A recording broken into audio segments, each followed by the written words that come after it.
Not every legend is a myth. Some are flesh and blood. Some legends walk among us, but they aren't born, they're built. Legends are made from iron and sweat, mind and muscle, blood and vision, and victory. Legends are champions. They grow. They win. They conquer. There's a legend behind every legacy. There's a blueprint behind every legend. I'm Arnold Schwarzenegger. This is my blueprint. Universes in the past 5 years or so get together in one contest and to find out who is the best of all the Mr. Universes. So they created the Mr. Olympia contest, which is then the top contest, and whoever wins that is the top bodybuilder. And you are the top bodybuilder. Right, yeah. I think that everyone knows when they get into training that you're not going to go and become a champion from one day to the next. The question is, how can they speed up the process?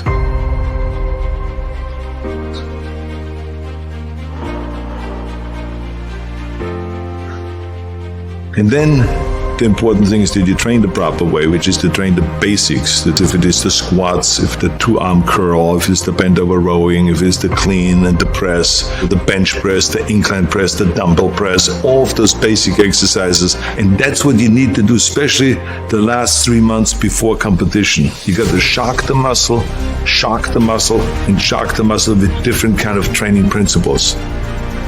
Expose your weak points. You're going to go and hit those marks, and then you move the bar higher, and you feel that with hard work, you can achieve the goals and you can become successful.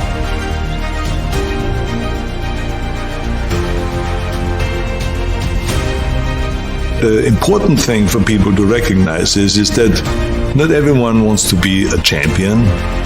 That everyone has the desire to stand on stage, to stay up there on stage and win Mr. Universe or Mr. America, the world's best built man, and Mr. Olympia and all of those kind of titles. No, but they can apply the same principles.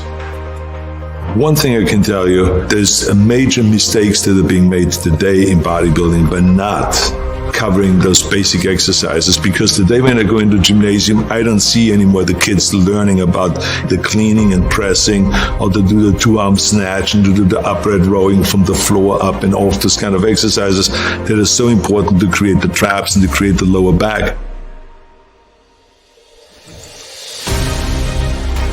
I think that the 3 exercises for chest that I have always done, the first year when I started training and the last year when I was training, is bench press, incline press in different levels. So to start low, medium and high, and then flies. I mean, to me, the flies was an exercise that gave me the full pectoral muscle development, because I went all the way out and almost hitting the ground.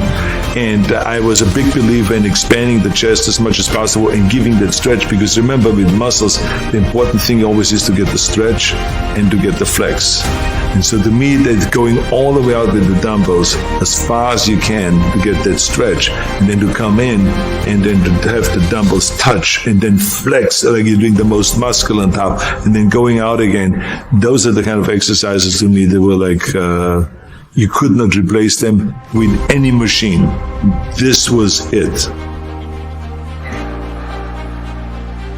One of the main things, of course, in order to create size and to create muscle growth, which will sometimes the body will hit a wall.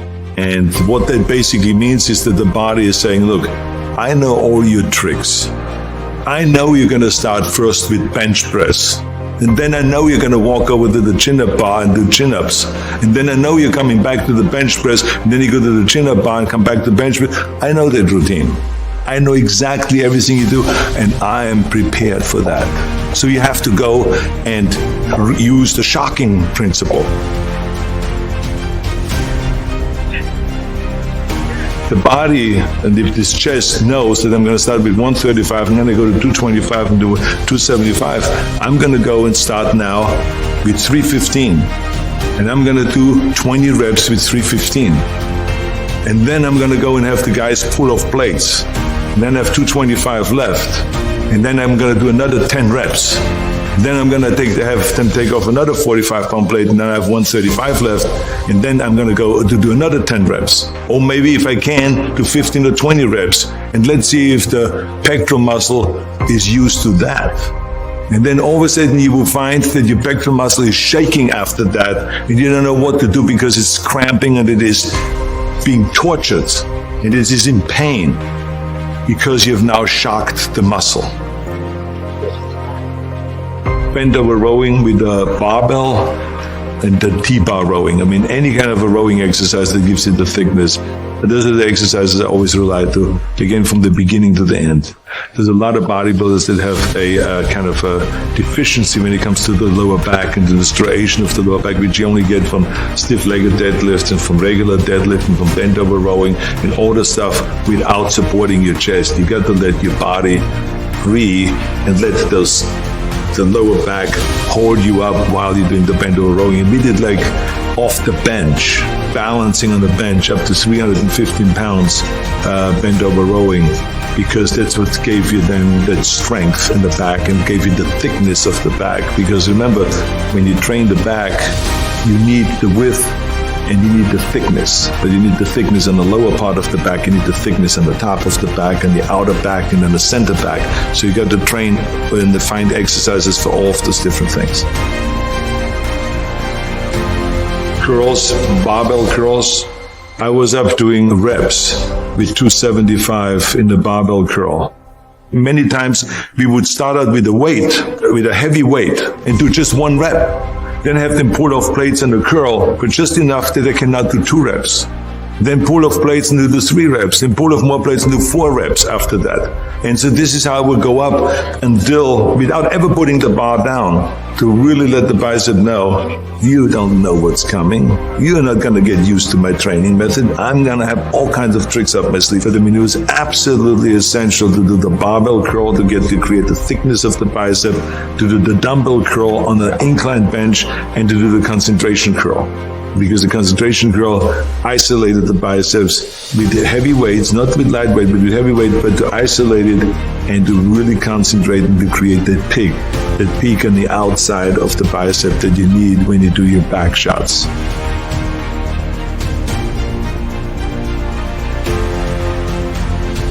The tricep was narrow bench press, a lot of narrow bench press in the early days, then triceps extensions down, and then overhead tricep extension with one arm and with both arms, and then also tricep extension onto a bar where you let the body, the head go onto a bar and press out in order to use your own body weight. Shoulders, dumbbell presses, barbell presses in the front and in the back. I mean, we always did the rear press behind the neck kind of presses, the military presses, the dumbbell press, which is now called the Arnold press, because there was a certain way that was done in order to really create the stretch of the front delta and to come down with the elbow here, not just to here, but to come all the way down and then to rotate out and go up and to get that full flex. And then lateral raises, and especially bent over lateral raises on a bench. That is a 45-degree bench. This is a specialty that I've learned at Vince Gironda's gym. And he had this cutout on the face where you could still breathe, where you don't have to look sideways, but you can breathe. But it is 45 degrees, and to turn your wrist outward like this. And it is a fantastic rear deltoid exercise. We many times went into the gym just as one day a week, where we went to 110-pound dumbbells and we did dumbbell presses. We did 6 reps. That's all I could do, 6 reps. So we picked up the 100 and did another 6 reps. Put them down and took the 90s and did another 6 reps. And then we picked up the 80s and we went all the way down to the 40s. And barely could do 6 reps then with the 40s. But I can tell you that I did not know where to put my arm, because my deltoids were screaming. They were in pain. Why? Because I shocked the muscle. Squats is, I think, the most important exercise to create thighs. big thighs. Squats, rear squats, front squats, leg extensions, lunges, stiff-legged deadlifts, or good morning exercise with stiff legs, and a lot of leg curls. Then we sometimes, in order to shock the body and the muscle, we would switch from squats to leg press, to just load up the leg press machine and do a lot of leg press and stuff like that. There will be regular ab training that we did for abs, which is just leg raises with straight legs, leg raises with bent knees, sit-ups, Roman chair sit-ups, which gives you the 500 reps, which was an absolute necessity and we all believed in, and then crunches. Everything fits together now, and all I have to do now is get my posing routine down more perfect, which is almost impossible to do, you know. It's perfect already. Oh yeah, it's down to a point. Wait when you see it. I think the important thing is that you always go all out in every set, and that you really, don't save yourself for the next set, because that's another big mistake that a lot of people make. They say, okay, I'm going to do 20 sets, so I better take it easy in the third and fourth set, and then the fifth set, and then the 10th set, because I still have 10 sets to go. But that's the wrong approach. Each set ought to be going all out. Well, I think the most important thing is that you eat the right way, and that you get in the amount of protein that your body needs. And there's always, of course, a debate, how much protein does the body need? I always lived off the formula that for every pound of body weight, I want to get 1 gram of protein. The challenge, of course, is that how do you get this 250 grams into the body and have the body take it all in rather than just letting it go through. I felt like that for me, it worked best when I had 5 meals a day. There's some people that can work with 3 meals. For me, 5 meals was the answer. And the reason is because I never was a big eater.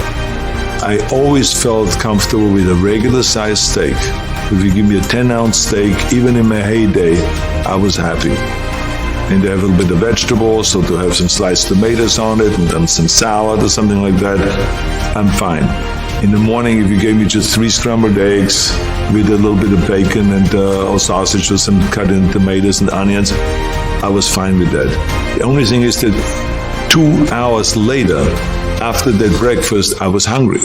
And so when I was sitting there at Santa Monica City College, or I was on a workplace doing construction work, or wherever I was, I would pull out of my bag a little plastic container that had a cup on it that you usually use at the bar to mix things at the bar.